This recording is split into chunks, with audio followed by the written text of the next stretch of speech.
Vale, vale, yo te voy a escuchar.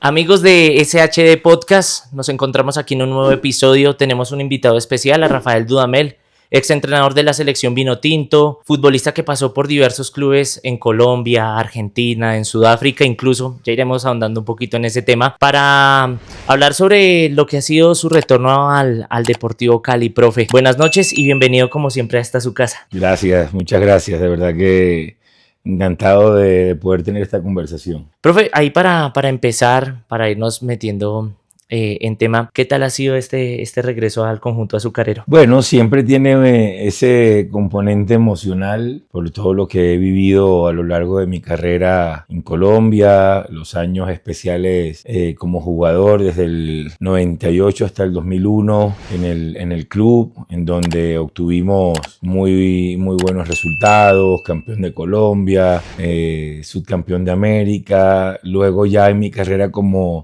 entrenador, el título alcanzado en el 2021, entonces tiene un componente emocional muy alto y se ha dado nuevamente esta linda oportunidad y la verdad que estoy muy feliz trabajando intensamente para revertir toda una situación adversa desde lo deportivo, pero bueno, es del día a día. Profe, usted hablaba mucho de esos diversos pasos que tuvo por el fútbol colombiano en diferentes clubes. Yo le pregunto, ¿por qué le pega tan bien a Rafael Dudamel el fútbol colombiano, tanto cuando fue futbolista, ahora como entrenador? ¿Se acopla muy bien a su estilo? Bueno, quizás puede ser eso, el estilo, también la nobleza del futbolista colombiano, la capacidad del futbolista colombiano. Es un futbolista muy moldeable en la parte táctica, tiene una gran capacidad en la parte física y después en lo cultural hay muchas similitudes con la nuestra, con la venezolana. Cuando hablamos del Dudamel futbolista, yo creo que hay gente que quizás pasa su figura por encima, quizás por la posición en la que usted militó. Usted fue muy importante a inicios de este siglo y se habla poco, digamos, de lo que usted hizo como jugador. Subcampeón de la Copa Conmebol con Independiente Santa Fe, subcampeón de América con el Deportivo Cali, llegando a esa segunda final y cayendo por penales frente a Palmeiras, y sí pudo ganar ese título continental con Millonarios en 2001, recordado compromiso contra Emelec allí en Guayaquil, donde se consagran campeones de la Copa Merconorte. Quizás, obviamente, por lo que le digo, por lo que usted ha sido guardameta, se pasa por alto que usted llegó a lo más alto del fútbol sudamericano aquí en Conmebol. Bueno, a ver, eran otras épocas, ¿no? Uh-huh. Eran otras épocas en donde no había tantas redes, tantos medios en donde se divulgase todo lo que se iba haciendo a nivel internacional. Uh-huh. Pero para mí lo importante es el haber construido y disfrutado de una carrera muy bonita, muy intensa, desde ese rol de futbolista extranjero, marcando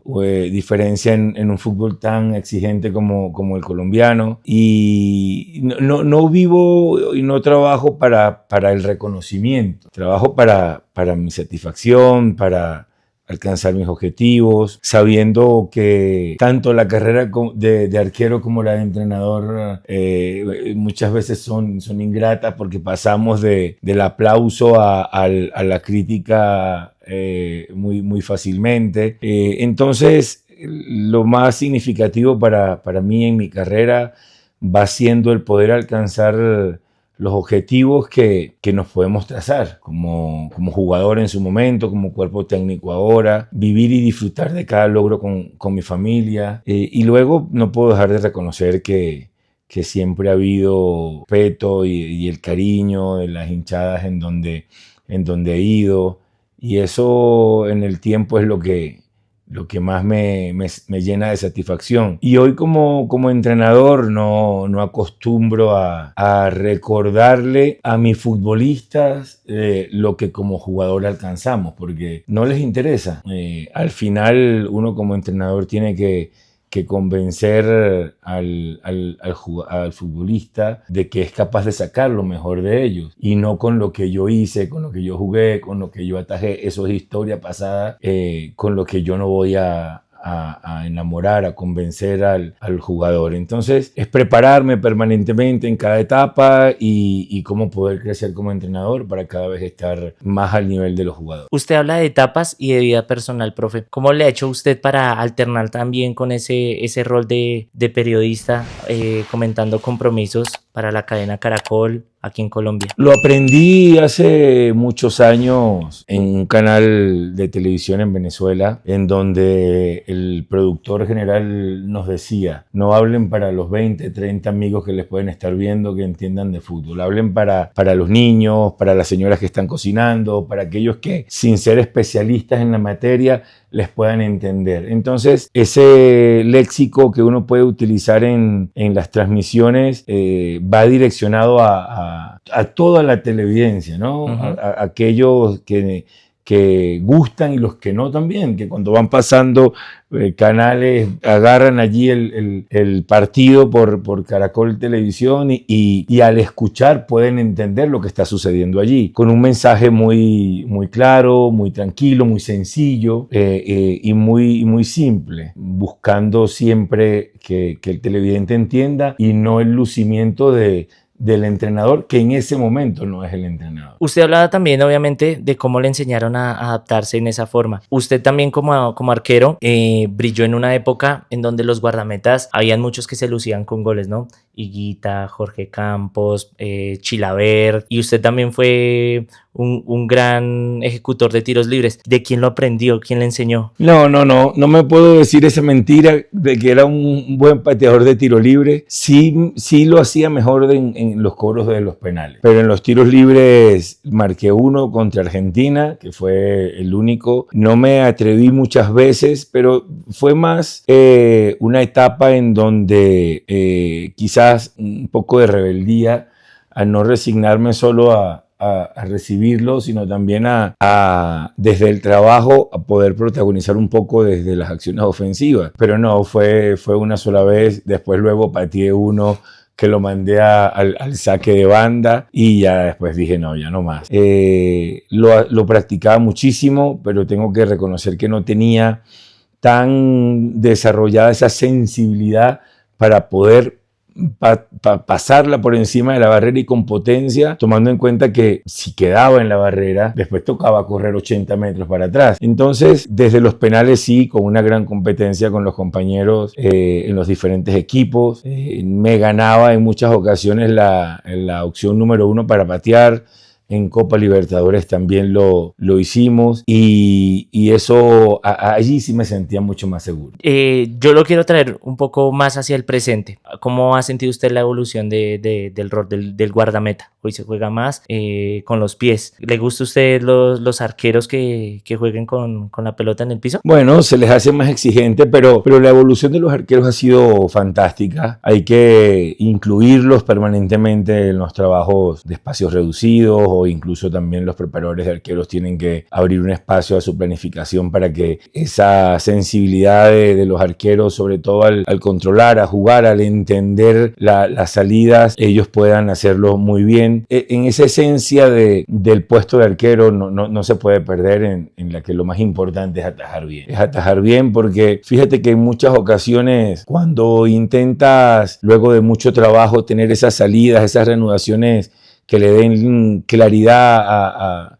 al equipo desde la iniciación de juego, terminan en muchos lanzamientos. Muchas veces terminas poniendo en riesgo el cero en tu arco, la seguridad en tu defensa, que a la postre irradia tranquilidad para el equipo, por una acción en las que porcentualmente muy pocas de esas reanudaciones iniciadas por el arquero terminan en acciones de gol. Entonces, está bien que participen los arqueros, está bien que se desarrollen técnicamente, nunca lo van a hacer igual que un jugador de campo que está permanentemente manejando los perfiles, con más sensibilidad, y esa capacidad de poder jugar con los pies nunca va a ser la misma. Así que le doy la importancia que requiera de acuerdo al equipo en donde estemos, a los momentos en los que estemos jugando, pero indiscutiblemente que le ha dado una evolución al juego y le da más agilidad al partido. Si hablamos de evolución, profe, ya tenemos a la vuelta de la esquina el Mundial. Una de las grandes sorpresas, se esperan también mucho del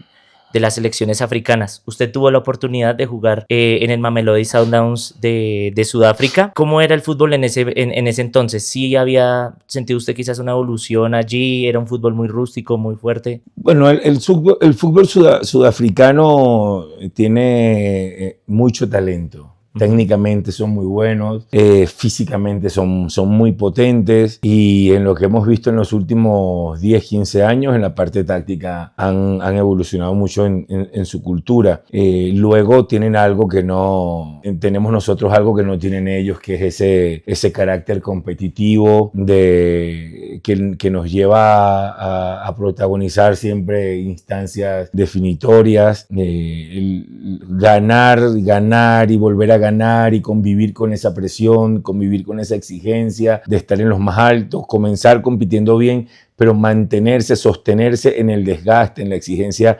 física y emocional. Eso no lo tienen todos los africanos, especialmente los del sur de África. En el norte son mucho más competitivos, pero tengo que reconocer que es un fútbol con una muy buena estructura a nivel de estadio. El Mundial de Sudáfrica en el 2010 ya de por sí la tenían muy bien desarrollada, estadios que también eran utilizados para el rugby, para 60, 90 mil personas, y con el Mundial de Sudáfrica la potenciaron mucho más. Pero el talento se le reconoce, pero el nivel competitivo no es tan alto como el nuestro. Sí lo noté un poco, digamos, en el Mundial de Clubes pasado. El Mamelodi Sundowns estuvo compitiendo. De hecho, tuvo un partido muy mano a mano contra el Borussia Dortmund.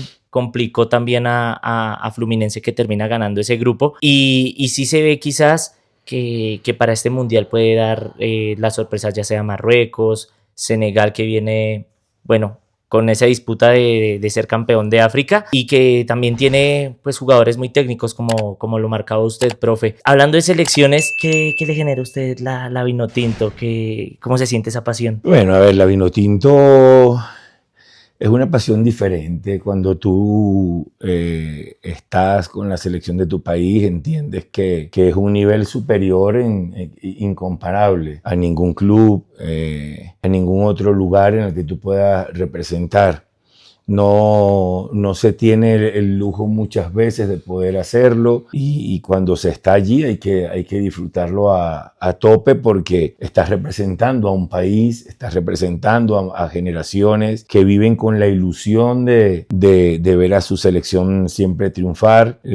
Fueron muchos años que tuve el privilegio de jugar en la selección desde los 14 años, y en todas las categorías infantiles y juveniles, en la selección adulta, en la selección preolímpica, algo fantástico e incomparable. Como entrenador, 3 procesos juveniles, 2 mundiales, un subcampeonato del mundo, Copas América. Ahora que te voy respondiendo la pregunta y rápidamente voy repasando todo lo vivido entre la selección, ha sido la mayor bendición que he podido tener en mi carrera, representar a mi país. Es bastante emotivo, profe, por lo que marca. O sea, usted, además de lo que le dio la selección como futbolista, usted se lo ha retribuido también en su etapa como entrenador. Volviendo quizás ya más a la actualidad, lo que ha sido su último paso aquí, ¿cómo fue, digamos, esa primera llegada al Deportivo Cali? Porque usted había tenido pasos previos en Chile, en México y en Brasil. Se dio en un momento adverso para el club. El club estaba en el puesto 16, luego de 9 partidos. Recuerdo que se estaba sentado en plena transmisión con el Gol Caracol, y ese día se estaba jugando aquel partido, el clásico suramericano Brasil-Argentina, en donde hubo aquellos desmanes en la tribuna, y el clásico finalmente no se terminó jugando, y recibí la llamada del presidente. El equipo había perdido 2-0 en la ciudad de Pasto contra el Deportivo Pasto, y allí comenzaron las negociaciones, allí comenzaron las conversaciones, el interés, y es de esos momentos soñados, esperados, anhelados, y que rápidamente pudimos llegar a un buen acuerdo. No privaba la parte económica, era hacer un sueño realidad, poder llegar al club. Y bueno, el final de la historia fue muy linda, porque del puesto 16 terminamos clasificando al 7º lugar, clasificando los cuadrangulares, saliendo campeones, y una remontada extraordinaria que no olvido nunca, y que indiscutiblemente pues los títulos títulos son los que marcan positivamente nuestra carrera. Hablando de esos títulos, de momentos históricos, hablar también de lo que usted hizo con Bucaramanga, que nunca había sido campeón del fútbol profesional colombiano, que gana en condición de visitante en un partido bastante parejo frente a Independiente Santa Fe, un equipo tradicional del país. Y yo recuerdo, tuve una charla en algún momento con Jefferson Mena, capitán del equipo con usted, y él me hablaba de cómo le impresionó tanto la despedida del equipo cuando vinieron a jugar acá en Bogotá y cómo lo recibieron en la ciudad del Santander. Bueno, hay una gran diferencia porque el Cali campeón del 2021 fue un equipo que tomamos ya conformado, ya en medio del torneo. Aquel Atlético Bucaramanga se había quedado por 1 o 2 puntos fuera del octogonal el semestre inmediatamente anterior, y lo habíamos conformado prácticamente de cero, iniciando el año. Habíamos podido realizar una muy buena pretemporada, habíamos conformado un equipo en su mayoría con muy buenos jugadores, pero que no venían de tener 1 o 2 semestres anteriores de buen rendimiento. Entonces nosotros veníamos de México, en donde habíamos estado poco tiempo, y era como encontrarnos diferentes profesionales en un momento, en un lugar que nos daba la vida para relanzar nuestra carrera. Ese fue mi primer mensaje para los jugadores, que me dio del momento, porque excepto Sambueza, Inestrosa, Aldair Quintana, que venía de estar muy bien en Copa Libertadores con el Deportivo Pereira, eran 3 o 4 que habían tenido un pasado inmediato muy bueno. El resto con muy buenas capacidades, pero con la oportunidad de volver a salir a flote. Y eso hizo que nos involucráramos muy rápido. Jugadores, cuerpo técnico, bueno, tenemos esta oportunidad, relancemos nuestra carrera, reconstruyamos nuestra carrera, y fuimos trabajando. Era un equipo muy compacto, era un equipo de una gran armonía, de una gran camaradería y de una calidad humana fantástica. De lo que más yo recuerdo y de lo que yo más valoro de ese equipo eran los buenos liderazgos que habían, desde Quintana, Mena, Fabri, Inestrosa, Sambueza, línea por línea teníamos muy buenos líderes, y ese equipo se autogestionaba en casi todos los momentos muy bien, solos. Entonces eso hacía que el grupo se mantuviese muy involucrado con el objetivo. Habían momentos en donde el entrenador, el líder, tenía que aparecer y solucionábamos rápido, pero siempre la primera opción era que se autogestionaran. Era un equipo muy maduro, y después, bueno, en lo deportivo fue muy sencillo, porque era encontrar el mejor funcionamiento desde lo táctico para ellos, que se acomodara de acuerdo a los perfiles de cada uno. Fue un equipo estructurado para jugar 4-3-3, luego con el 4-2-3-1, y terminamos jugando 3-4-3. Nos llevó a ser la valla menos invicta, a tener 14 fechas invictos, que lideramos el todos contra todos, y bueno, y campeones. O sea que fue un equipo que alcanzó todos los números de un gran campeón. Venga, profe, ya, ¿ustedes practicaron los penales antes de enfrentar a Santa Fe? Siempre se practican, porque es uno de los momentos del juego, es uno de los momentos o es una de las formas como se puede definir una final. Claro. No puedes dejar nada al azar. En esos momentos determinantes, el cúmulo de trabajo a lo largo del semestre, a lo largo del año, son los que te llevan a marcar diferencia. Y nosotros, no solamente previo a la final, antes de cada partido, había competencia entre los posibles pateadores, porque habían 6, 8 posibles pateadores dentro de cada equipo inicialista, y solamente arrancábamos con 3 primeras opciones. Para tú ganarte de estar entre esas 3 primeras opciones, tenías que competir y ganar en los días previos al entrenamiento. Claro. O sea, tratábamos de cubrir todos los detalles, y a la postre terminar peleando, ganando el título desde los penales, fue el producto de todo el trabajo acumulado, porque mira que no estaba Inestrosa en el campo, no estaba sí estaba Daniel Mosquera, que pateó, no estaba Sambueza en el campo, habían 2, 3 pateadores ¿designados? De los que siempre tenían la prioridad para patear, que no estaban en el campo, y los otros lo hicieron con una efectividad maravillosa. Profe, ya para ir cerrando esta increíble charla que hemos tenido de fútbol, ¿Cómo definiría a Rafael Dudamel en una sola palabra? Le envía al público venezolano y a la gente obviamente de Colombia que nos sigue y que sabe que Rafael Dudamel es un entrenador capaz, que siempre saca a los equipos adelante y que es bastante humanista. Bueno, pero es que definirme en una sola palabra es difícil, porque soy papá, porque soy esposo, porque soy hijo, porque soy hermano, porque soy entrenador. Más allá del carácter competitivo con el que siempre quiero esforzarme y prepararme para ganar, yo me quedo con esa palabra que tú has dicho. Rafael Dudamel, muy humano. Muchísimas gracias por esta gran charla. Espero puedan mantener este buen curso con el Deportivo Cali también, a lo que queda en esta fase final del torneo y lo que resta en este 2026, profe. Muchas gracias. No, gracias a ti, gracias a ustedes. Cordial saludo.